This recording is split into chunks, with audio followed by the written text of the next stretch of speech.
የባህር ዳር ከተማ በተፈጥሮ ያላትን ሀብት እንድትጠቀም ለማድረግ ሰፋፊ ስራዎች እየተሰሩ ይገኛሉ። በኢፌዴሪ ጠቅላይ ሚኒስትር ዶክተር አብይ አህመድ የተመራውን ልዑክ በባህር ዳር እየተከናወነ ያለውን የኮሪደርና በከተማዋም እየተሰሩ ያሉ ልማቶችን ተመልክተዋል።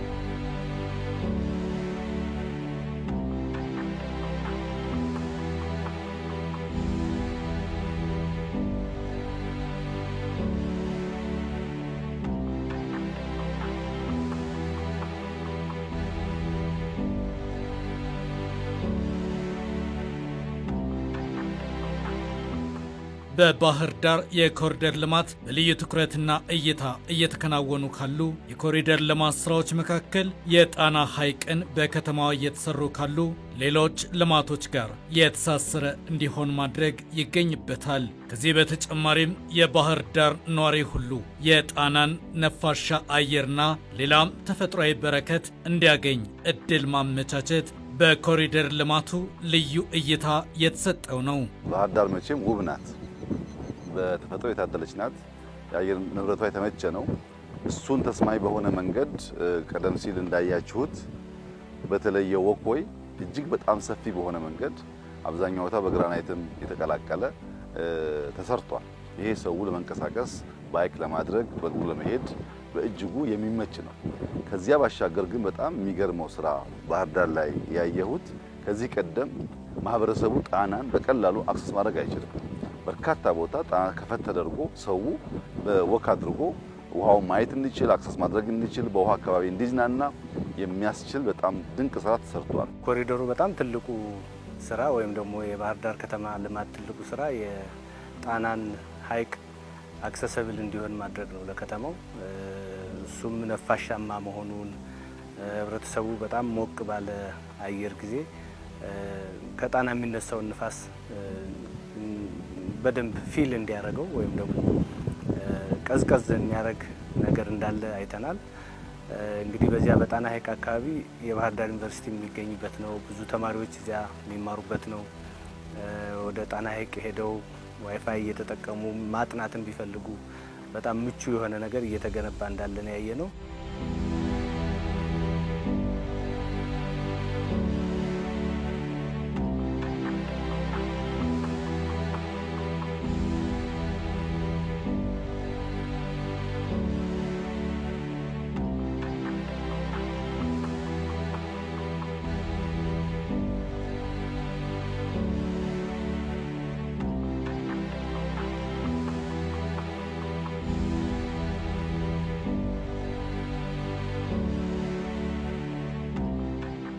ባህር ዳር እየተከናወነ ያለው የኮሪደር ልማት የቱሪስት መዳረሻዎች ማስፋፊያ ከዚህ በፊት የተገነቡትን የቱሪስት መዳረሻዎች ለማስተሳሰር ጉልበት እንደሚሰጥም ጠቅላይ ሚኒስትር ዶክተር አብይ አህመድ ተናግረዋል። ኮሪደር ልማት የምንለው የገበታ ፕሮጀክቶች የምንላቸው ለየብቻ ሲቆሙ አይላንድ ናቸው። እነሱ ሲገናኙ ነው የሀገርን ውበት፣ የከተማን ውበት፣ የከባቢን ውበት ከፍ አድርጎ የሚያሳዩት። እንደምታስታውሱት ጎንደር ላይ ፒያሳ አካባቢ እስከ ኤርፖርት የጀመርነው የኮሪደር ስራ አለ። ከጎንደር ኤርፖርት እስከ ጎርጎራ ያለው መንገድ እምብዛም ሩቅ የሚባል የአንድ ሰዓት መንገድ ነው። ራሱ ጎርጎራ ደግሞ ውብ ተሰርቷል። ከጎርጎራ ደግሞ እዚህ ጣና ባህር ዳር ድረስ ያሳስረዋል። ይሄኛው እዚህ ጋር የምናየው ሆቴል ልክ ጎርጎራ የተሰራው ሪፕሊካ ነው ባህር ዳር ላይ ያለው። እነዚህ ሲገናኙ ወደ ከተማው ደግሞ ሲወጣ ባህር ዳር መቼም ውብ ናት።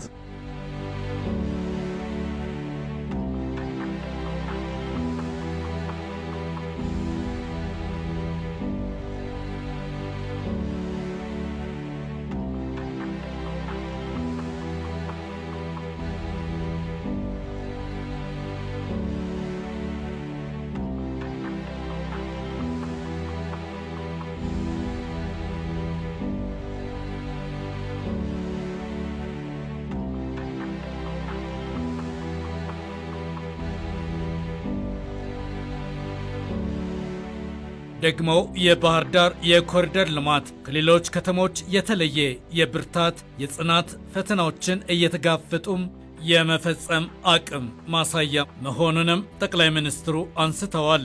የባህር ዳር ለየት የሚያደርገው ሬዚሊየንስ ማሳያ ነው። በችግር ውስጥ በፈተና ውስጥ ቢሆን ማልማት እንደሚቻል፣ በችግር ውስጥ ቢሆን ስራ መስራት እንደሚቻል የሚያሳይ ከተማ ነው። አርባ ምንጭ ተሰርቷል፣ የኮሪደር ስራ ተጀምሯል። ነገር ግን ሰላሙ በአንጻራዊ የተሻለ ነው። ጅማ ተሰርቷል፣ በአንጻራዊ የተሻለ ነው። ባህር ዳርም በእነሱ ፔስ ሲሰራ ማየት በችግር ውስጥም ቢሆን ህልም ካለ ትጋት ካለ ከባቢ መለወጥ ልማት ማምጣት እንደሚቻል የሚያመላክት ሆኖ ያገኘሁትና ተፈጥሮ ውብ ነው። መቼም ይሄን ውሃ እንዲሁ ዝም ብለን ልንተወው አንችልም። የብዙዎች መዝናኛ መሆን አለበት። ትላልቅ ቦታዎች እየመጡ ሰዎች ሰርግ የሚያደርጉበት ለኮንፈረንስ የሚሰባሰቡበት ቦታ መሆን አለበት። የተወሰኑ ቦታዎች አዳዲስ ገብተዋል እንዳያችሁት። ይሄ እየተበራከተ ሄዶ ባህር ዳር ኢኮኖሚዋ አድጎ ሰው ተጠቃሚ እንዲሆን ውበቷ ወደ ገንዘብ እንዲቀየር ውበቷ ወደ መልካም ስምነት እንዲቀየር ማህበረሰቡና የክልሉ መንግስት በጀመሩት መንገድ አጠናክረው ይሰሩ ይገባል ብለን እናምናለን። ባየነው ነገር በጣም ደስተኞች ነን። ባህር ዳር ተፈጥሮ ውብ አድርጎ የሰራት ድንቅ ናት። የሰው ልጆች ትጋት ሲደመርበት ደግሞ ልዩ ድምቀትና መስህብን እያገኘች ነው። አሁን በባህር ዳር የሚታይ የሚጎበኘው ብዙ፣ መዝናኛ መናፈሻው ብዙ፣ የቱሪስት መዳረሻው እየሰፋ ስለመሆኑ ተመላክቷል። ባህር ዳር እንግዶቿን በተፈጥሮ ፈገግታ እየተቀበለች ነው። በተንቀሳቀስንበት ጊዜ ደግሞ ብዙ ከውጭ የመጡ ቱሪስቶችንም አይተናል። እየተንቀሳቀሱ ነው። የባህር ዳር አጠቃላይ እንቅስቃሴ ሰላማዊ መሆኑን አይተናል። ብዙ ቦታዎች ለቱሪስት መናፈሻነት ለህዝቡ መናፈሻነት እየተከፈቱ እንደሆነ አይተናል። ከኮሪደር ልማቱ በተጨማሪ ደግሞ ዛፎችን የመትከል የነበሩ ዛፎችን የመቀየር አዳዲስ የባህር ዳር የምትታወቅበትን የዘንባባ ተክል ሌላ በአዲስ ዘንባባዎች የመተካት የነበረው አለ። ግን ደግሞ አዲስ ዘንባባዎች ሲያድጉ ያረጀው ዘንባባ የሚተካበት አይነት ሁኔታም እንዳለ አይተናል።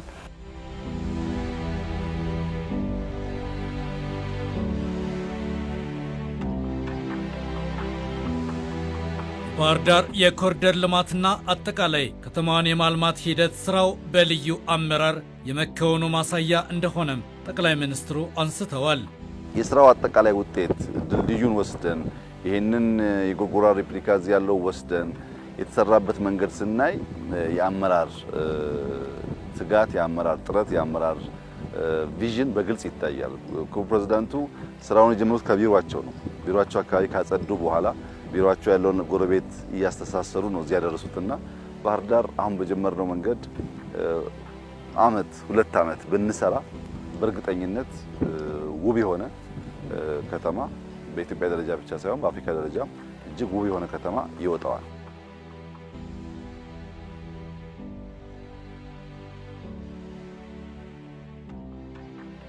በባህር ዳር የኮሪደር ልማትና በአጠቃላይም በሌሎች የልማት ስራዎች ከተማዋ ወደ አዲስ የልማት ምዕራፍ እየተሸጋገረች ለመሆኗ ማሳያው ብዙ ነው። ባህር ዳር ውብ ከተማ ብቻ አይደለችም።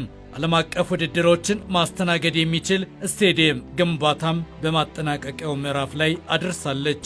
ስቴዲየም ከ52000 በላይ ተመልካች የሚይዝ ነው። ወንበሮቹ በጣም ሰፋ ብለው የተሰሩ ናቸው። በቀላሉ የሚነሱ አይደሉም። በፀሐይ ጊዜም የማይሞቁ በቀዝቃዛ ጊዜም በጣም ፈጥነው የማይቀዘቅዙ ሆነው አይተናቸዋል። የስቴዲየም መጀመሪያ ሲገነባ በእርግጥ ይህ ስቴዲየም ብቻ ነው ብዬ አላስብም። ሀገራችን ውስጥ የተገነቡ ስቴዲየሞች አብዛኛው እንዴት ዲዛይን እንደተደረጉ ባይገባንም ነገር ግን የተገለበጠ ዲዛይን እንደነበራቸው ውሃ ሲዘንብ ይቋጥር እንደነበር አይተናል። አሁን እሱ እንደገና ተጠርቦ እዚያ ጋር እንደምናየው ተስተካክሎ ውሃ ከዘነበ ኢሚዲየትሊ እንዲፈስ ተደርጎ የተሰራ ስቴዲየም ነው። በሌላ በኩል አፈሩ ይሄ እንደምታዩት በሙሉ ወጥቶ እንደገና አፈር ሌላ ተጨምሮ ሳሩም ከውጭ መጥቶ የተተከለ ነው። የፈረንሳይ ኩባንያ ነው ሳሩን እየሰራ ያለው። ይሄ ሳር እና ይሄ ሜዳ ሲሰራ ደግሞ በጣም በተወሰነ ደቂቃ ውስጥ የዘነበ ዝናብም ካለ ጨዋታም ካለ እንዳይቋጥር የሚያደርግና በየቦታው ድሬኔጅ ያለውና የሚወርድ መፋሰሻ ያለው ፈጥኖ የሚደርቅ አይነት ሜዳ ሆኖ ነው የተሰራ። ይሄ ብቻ ሳይሆን ደግሞ 2 ሌሎች ሜዳዎች አሉ። የመለማመጃ ሜዳም ናቸው። ጨዋታም ማጫወት የሚችሉ ስታንዳርዳቸውን የጠበቁ ናቸው። የባህር ዳር ስቴዲየም በልዩ ጥንቃቄ በልዩ ኢንቨስትመንት የካፍንም የፊፋንም መስፈርቶች ባሟላ መልኩ ተገንብቶ በመጠናቀቂያው ምዕራፍ ላይ ደርሷል። ይሄ ስቴዲየም ሲሰራ ዙሪያውን ያለው የመሮጫ ትራክ እንዳይበላሽ በጣም ትልቅ ነገር ተሰርቷል። ድልድይ ተሰርቶለት ይሄ ሁሉ አፈር ሲወጣና አዲስ አፈር ደግሞ ሲገባ በድልድይ ላይ ሄዶ ትራኩ እንዳይበላሽ ተደርጎ ነው የተሰራ። የተወሰነ ጥገና ሊያስፈልገው ይችላል። ትራኩ ግን ብዙ ነገሩ በጣም ጥሩ ሆኖ የተሰራ ነው። ከምንም በላይ ደግሞ የካፍም የፊፋም ስታንዳርድ የጠበቀ ሆኖ እንዲሰራ ተደርጓል። አሁን እነዚህ የምናያቸው ግንባታዎች በሙሉ አዳዲስ ናቸው። ቪአይፒዎች ወጥተው የሚመለሱበት በአዲስ ነው። እንደገና ሜዳው ዙሪያውን ሌላ መግቢያ የተሰራለት ሊፍቶች ተገጥመዋል። የኢንቴሪየር ስራው እየተሰራ ነው። መብራቶች ኦልሞስት አብዛኛው ገብተዋል። የመግጠም ስራ ነው የሚቀረው። ወንበሮች እየተገጠሙ ነው። እንግዲህ በጣም ብዙ ነገር በጣም ጥሩ ነው። ሀገራችን 2029 ላይ የአፍሪካ ዋንጫ ለማዘጋጀት ጥያቄ አቅርባለች። እንግዲህ ከተፈቀደ አንዱ መዳረሻ ባህር ዳር ይሆናል ብለን እናስባለን። ባህር ዳር ዙሪያ ደግሞ እነ ጎርጎራ የተሰሩ ሎጆች አሉ። እንዲሁም ደግሞ ጎንደር ፋሲል በደንብ በሚገባ ታድሷል። ጢስ አባይ አለ፣ መንገዱ እየተሰራ ነው። እነዘግ ያሉ እሱም መንገዱ እየተሰራለት ነው። ብዙ የቱሪዝም መዳረሻ ቦታዎች በባህር ዳር አካባቢ ያሉ። ከዚያም ባለፈ ደግሞ ከአዲስ አበባ ባህር ዳር ቱሪስት መጥቶ ከዚያ በኋላ ወደ ሰሜን ወደ ጎንደር ወደ አክሱም መሄድ ቢፈልግ በዚህ እንዲሄድና እዚህ ደግሞ የተወሰነ ጊዜ እንዲያጠፋ የሚያደርግ ነገር ነው። ይሄን ስቴዲየም እንግዲህ ወደፊት እያሰብን ያለ ነው። ሌሎች የአፍሪካ ብቻ ሳይሆን የዓለም ታላላቅ ክለቦች አገራቸው ላይ ኳስ የማይጫወቱበት ዘመን አለ። የበረዶ ዘመን ሲሆን፣ በጣም ከፍተኛ ሙቀት ሲሆን ከቤት በማያስወጣበት ጊዜ ትሬኒንጋቸውን እዚህ መጥተው እንዲሰሩ ለማድረግ በጣም ትልቅ ተስፋ ያለው ስቴዲየም ነው። ላንድስኬፑ ዙሪያውን አይታችሁት ከሆነ በደንብ ሳሩም ተተክሏል። ዛፎች እንግዲህ አንድ ክረምት ካለፈ በኋላ ለውጡን የምናየው ይሆናል። ወኮዎች ተሰርተዋል።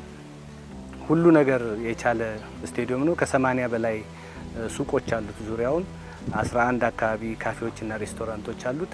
ስለዚህ ስቴዲየሙ ኳስ ለማጫወት ብቻ ሳይሆን ሰው ለመዝናናት እና ገብቶ ተዝናንቶ የሚወጣበት እቃ ገዝቶ የሚሄድበት እና የሚጎበኝ ራሱ አንድ የቱሪስት መዳረሻ ማዕከል ይሆናል ብለን እናስባለን። አሁን የሚቀረው የጀመርናቸውን ስራዎች ጥንቅቅ ማድረግ፣ ወክዌውን፣ ባይክ ሩቱን፣ የተከልናቸው ዛፎች አንዳንድ ቦታ ኦርደር ሊያኖት ማስተካከል፣ ድልድዩን ከውሃው፣ ውሃውን ከሆቴሎቹ፣ ሆቴሎቹን ከወክዌው ማገናኘት። አንድ ሰው ሲመጣ ያረፈበትን ቦታ ብቻ ሳይሆን እንዳሻው ከተማውን ተንቀሳቅሶ ማየት እንዲችል፣ ጣና ጋር መዝናናት እንዲችል ኮኔክቲቪቲ በጣም ኢምፖርታንት ነው። ሎቶቹ ያምራሉ።